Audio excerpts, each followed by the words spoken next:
Hey everyone. For today's topic, I have something a bit more psychological for you, which is most people pass on the issues they had growing up, meaning many people aren't able to escape insecurities and trauma from their childhood. Many of us don't have perfect parents, and with that, we naturally gain some insecurities and other issues.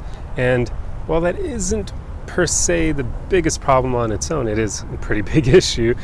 What's an even bigger problem is that many people aren't given the equipment necessary to then recondition themselves to circumvent all those insecurities and trauma from their childhood, because there aren't really many resources out there that people encounter naturally. It would be great if mental health and how to work on your insecurities and how to focus on personal growth was taught in school, but it isn't. So most people never simply encounter this kind of topic or these kind of topics, nor do they go out of their way to seek them either, because most people in general just don't really take on this mindset of wanting to constantly improve themselves and become better people.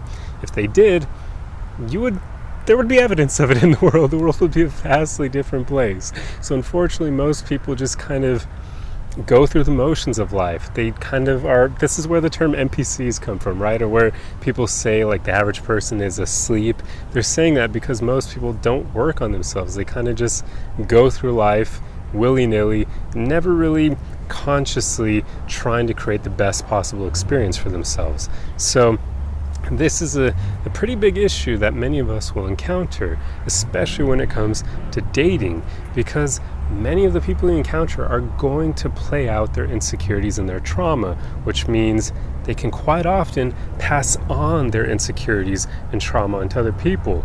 Because if you're affected by a specific insecurity, you're likely going to act in a way that may even cause someone else to then adopt that insecurity. And it's not even a conscious thing people do. Here's a good example of this. Let's say you're dating someone and it turns out they have trust issues. Their inability to trust you will likely rub off on you to some extent, because they may act in ways that make it difficult for you to then trust them. They may be a notorious cheater, because if they can't trust you to not cheat, they may go off on their own and justify cheating themselves, because after all, if they can't trust you to stay loyal to them, then why should they stay loyal to you? So there you go.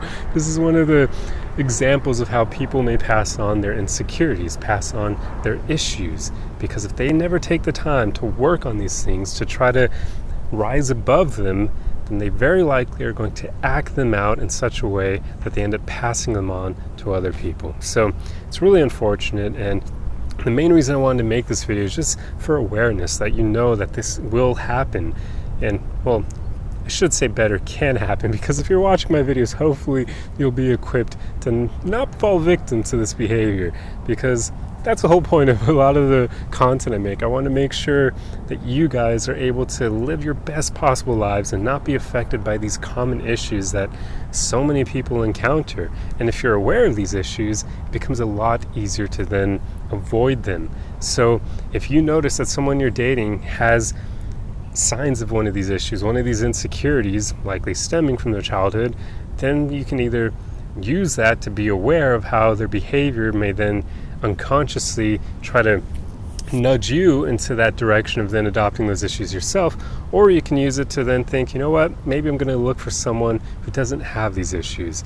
Because while I wouldn't say you should always avoid people who have insecurities, because I mean, good luck finding someone who has no insecurities, at the same time there are some insecurities that are not equal to others. So if somebody has bad enough insecurities, you probably should move on and find other people who aren't deeply affected by those issues. And trust issues are a big one. If you encounter someone with trust issues, I wouldn't even bother trying to save them. You know, a lot of people have that mentality of wanting to save someone else if they think they're great enough.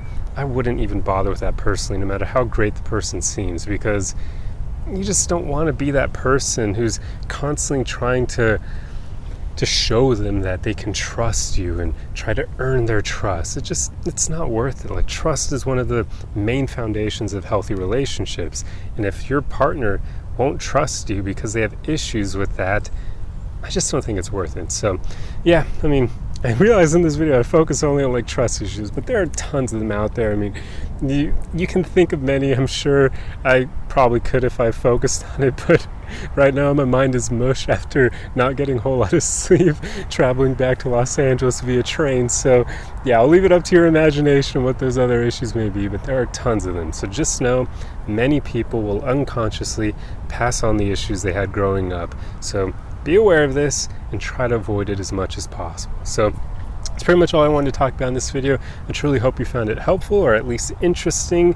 And if you like content like this, be sure to subscribe for more. Otherwise, I will see you guys in the next video. Arrivederci.